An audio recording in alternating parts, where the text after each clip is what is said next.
تمہارے ساتھ چلتا ہوں. حدیث رسول کا مفہوم ہے کہ کہاں تک چلو گے تو کہتا ہے نہلائے جاؤ گے تمہارے ساتھ رہوں گا, قبر کے دروازے پہ لے جائے جاؤ گے تمہارے ساتھ رہوں گا, تجھے قبر کے حوالے کیا جائے گا تمہارے ساتھ رہوں گا.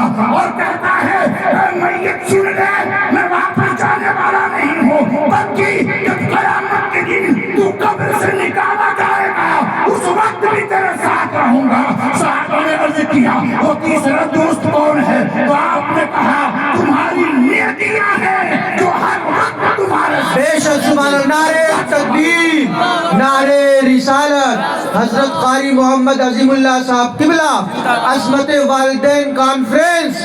نعرہ تکبیر, نعرہ رسالت. ماشاءاللہ سے سبحان اللہ. علماء کرام جو زور دیتے ہیں کہ نماز کو ادا کرے, علماء کرام زور دیتے ہیں کہ اگر زکوٰۃ فرض ہے تو زکوٰۃ کو ادا کرے. یہ زور کیوں دیتے ہیں آپ سنیے کہ جب آدمی انتقال کر جاتا ہے, حدیث کا مفہوم ہے کہ مرنے کے بعد جب اس بندے کو قبر کے حوالے کیا جاتا ہے, جب میت کو قبر میں لٹایا جاتا ہے, اگر وہ نمازی بندہ تھا تو اس کی نماز سر کی طرف آ کر کے کھڑی ہو جاتی ہے, اور جب فرشتے آتے ہیں سوال کا جواب دینے کے لیے تو نماز کہتی ہے کہ اے فرشتوں دوسری جانب جا کر کے سوال کا جواب لے لو, یہاں تو میری جگہ ہے. اور فرشتے جاتے ہیں پیر کی طرف کھڑے ہو کر کے سوال کا جواب لے لو, تو وہاں اس کی زکوٰۃ آ کر کے کھڑی ہو جاتی ہے, زکوٰۃ حصار بنا لیتی ہے اور کہتی ہے فرشتوں دوسری جانب جا کر کے سوال کا جواب لے لو, میری یہ جگہ ہے تمہاری جگہ نہیں ہے.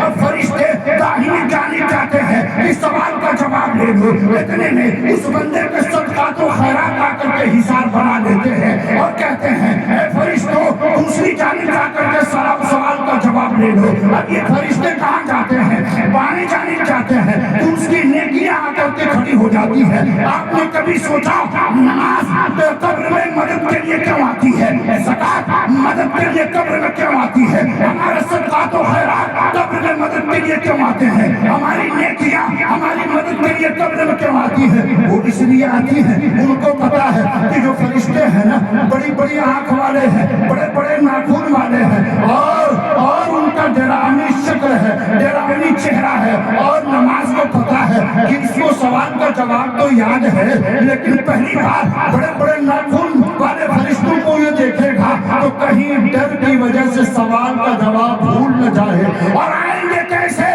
بڑے بڑے ناخن سے زمین کو چیرتے ہوئے آئیں گے, تو کہیں یہ نمازی بندہ, زکوٰۃ دینے والا بندہ, صدقات و خیرات اکٹھا کرنے والا بندہ, نیکیوں کا ذخیرہ دنیا سے لے کر جانے والا بندہ, کہیں ان کے ناخن کو دیکھ کر, کہیں ان کے چہرے کو دیکھ کر, کہیں ان کو زمین چیرتے ہوئے دیکھ کر, آتے ہوئے دیکھ کر ڈر جائے اور کہیں سوال کا جواب دے نہ پائے. اسی لیے نماز قبر میں ہماری مدد کے لیے آتی ہے, زکوٰۃ قبر میں ہماری مدد کے لیے آتی ہے, صدقات و خیرات ہماری مدد کے لیے قبر میں آتے ہیں, نیکیاں ہماری قبر میں مدد کے لیے آتی ہیں. اب کیا ہوتا ہے, آنے والے فرشتے خالی ہاتھ نہیں آتے ہیں بلکہ ہتھوڑا لے کر کے آتے ہیں, اور حدیث پاک میں ہے